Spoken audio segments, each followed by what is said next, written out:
मुझे आज भी वो दिन याद है जब आरव ने पहली बार मुझे कागज की एक क्रेन सारस बनाकर दी थी। हम तब छठी कक्षा में थे। स्कूल की लाइब्रेरी में हम दोनों छुप छुप कर बैठते थे। वो अपनी कॉमिक्स पढ़ाता और मैं अपनी स्केचबुक में कुछ न कुछ बनाती रहती। उस दिन उसने मुझसे कहा था, रिया, इसे मौध कर अपने पास रख लो। जब भी कुछ बुरा महसूस हो तो इसे देख लेना।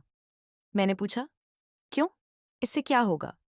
उसने बस मुस्कुराकर कहा, कुछ नहीं, बस मुझे याद कर लेना। तब मैं समझी नहीं थी।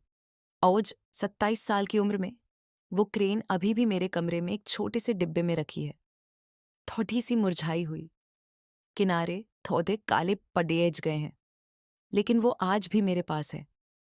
हम दोनों की दोस्ती कुछ ऐसी थी जिसे लोगों को समझाना मुमकिन नहीं था। न सिर्फ बेस्ट फ्रेंड्स, न सिर्फ सहपाठी, कुछ और ही था।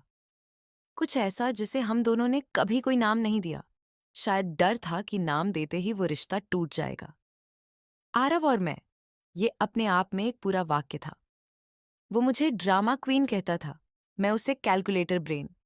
वो गणित का जीनियस था, मैं कला की दीवानी। हम दोनों बिल्कुल विपरीत थे। फिर भी जब भी जिंदगी मेरा मजाक उड़ाती, मेरी आंखें सबसे पहले उसे ही ढूंढती थीं। और वो हमेशा वहां होता था, बिना बताए, बिना मांगे। फिर 12वीं कक्षा आई। वो दिन अभी भी मेरे सीने में एक धक्के की तरह लगता है। फरवरी का महीना था। हम दोनों स्कूल के पीछे वाले पार्क में थे, वही जगह जहां हम सालों से बैठते आए थे।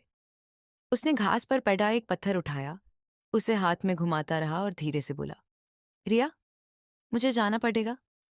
पापा की पोस्टिंग कनाडा में हो गई है। हम जुलाई में शिफ्ट हो रहे हैं। मैं कुछ बोल नहीं पाई। अंदर से कुछ गिरता हुआ महसूस हुआ, जैसे कोई बहुत जरूरी चीज हाथ से छूट गई हो और आप बस उसे देखते रह जाए। उसने मेरी तरफ देखा, मैंने उसकी तरफ नहीं देखा। कुछ बोलोगी नहीं? क्या बोलूं? बस इतना ही निकला मुझसे। हम दोनों वहां काफी देर तक चुप बैठे रहे, और उस खामोशी में पता नहीं कितनी बातें थीं जो हमने कभी नहीं कही। जाने से पहले, जब सिर्फ एक हफ्ता बचा था, आरव मेरे घर आया। उसके हाथ में एक छोटा सा डिब्बा था। उसमें कागज की एक क्रेन थी और एक चिट्ठी। इसे अभी मत खोलना, उसने कहा। जब मैं वापस आऊंगा तब साथ में खोलेंगे। तब तक तुम भी चिट्ठियां लिखना, उन्हें क्रेन की तरह मोड़ना और डिब्बे में रखते जाना। एक दिन हम सब साथ पढ़ेंगे।